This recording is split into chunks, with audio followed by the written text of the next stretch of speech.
Friday. We have made it to another successful weeks to go down in the books. Okay, so we're going to talk about some things. But before we talk about some things, today I did get my steps in. I'm trying to get up to 10,000 steps. Right here, I got today at 9,514 steps. I'm going to put that on the screen so y'all can see it for a little minute. Also, my goal is to go between 8 and 10,000, but 8 is a good number to start off with, so I'm going to get there. But today I want to talk about the difference between working out at home and working out at the gym, the pros and cons of both. There are cons working out at home, and let's talk about it.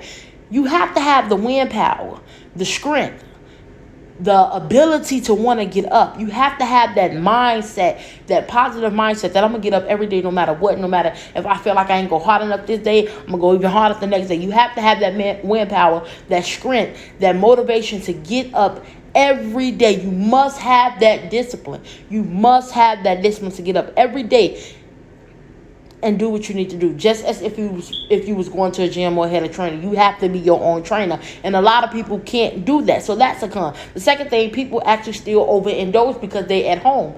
So they don't quite understand the idea of being able to stay away from the kitchen, only going when you're supposed to eat the right amount you're supposed to eat. So those could be the cons. It's not too many cons, but there are cons. Now, the pros of working out at home is being able to wear what you want.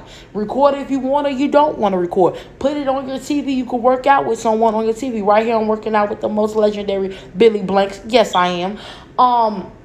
Also, you can have someone at home do it with you. You could actually be in your own comfort. You don't have to worry about, if you think someone looking at you, if you made a mistake, if somebody watching you because you stopped to breathe, if you didn't get enough water. You don't have to worry about a lot of things. And that's the thing about working out at home. Working out at home is being able to have the confidence to be able to do it and the strength to get up and the ability to keep going. Working out at home is very comfortable. You can lose the same amount of weight you lose at the gym. Also, you can lose more if you actually really into what you're doing, because you're more conscious when you really focus and you're paying attention to what you're doing. When you're not actually conscious, then you just go off and drift off to do whatever you want to do, I guess.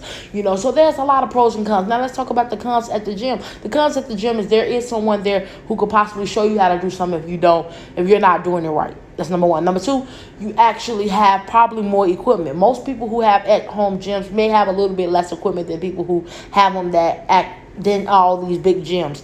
But here's the trick to that. Anybody can afford a little bit of equipment. It don't take a lot of equipment to actually tone your body up and lose some weight and pull up some muscles. It don't take a lot. You can literally start out, and this is my thing. If you can afford McDonald's, Subway, Church's, Pass, any one of these fast food chain restaurants, you can afford a little bit of nothing. You can start with some 10 pounds, which is probably about $20 on Amazon. You a $40 to $50 battle rope, boom, $75 right there. That's enough to start somewhere, to see that first 20 pounds or that first 15 pounds in a month go down, depending on your weight. Because if you're heavy, you should be able to burn more. So you may be able to burn that 25, 30 pounds. But you should see anywhere between 15 and 30 pounds gone in the first month if you doing it and you consistent and you put yourself in a calorie deficit. So all that, I can't afford equipment because equipment at the gym is a bunch of BS. If you can afford a restaurant, you can afford it. You just got to change your mind. Hey, I'm not going to eat restaurant for 2 months. I'm going to buy me a little bit of equipment. I'm going to start working on myself. I'm going to lose weight. Once I get my equipment, once I go good for 2 months, then I will start treating myself once a month to a restaurant. You have to treat yourself. Restaurant should be literally a treat. It shouldn't be something you're doing every day, every week, all the time, every month. You could skip a few months. You ain't gonna die. Cook at home. Cook at home. Cook at home. And if you want to know this app that I'm using to track my steps when I go outside and work and walk for about 40 to 45 minutes to get my 8,000 to 9,000 steps in, that is called Fitbit, I believe.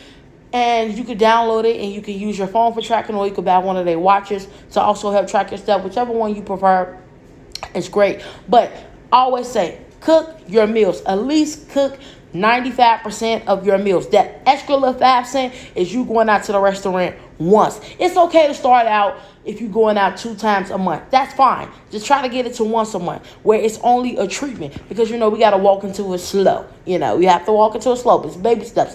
It's not a sprint. It's a marathon. Remember that. This is not a sprint. It's a marathon because we have to get to those goals that you set for yourself for the end of the year. So that's the pros and the cons. It's nothing too bad at the gym. It's nothing too good, with either one. Either one is both good. And do what you feel is best and comfortable for you. Right here is showing my steps again. See you guys on Monday. I appreciate y'all.